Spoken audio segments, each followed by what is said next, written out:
December কারা কারা picnic করলে অবশ্যই জানিও।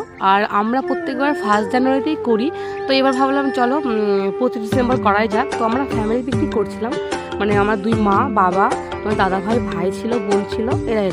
তো দেখো তোমার দাদা ভাই পাশে মানে যারা মাইকে করে ওদের পাড়াতেই আছে, তো ওই মামাকে ডেকে নিয়ে এসেছিলো, ও ওরকম ঘিরে আর বক্স দিয়ে গেছিলো। তো চলো আমাদের করতে করতে সন্ধ্যা হয়ে গেছিলো।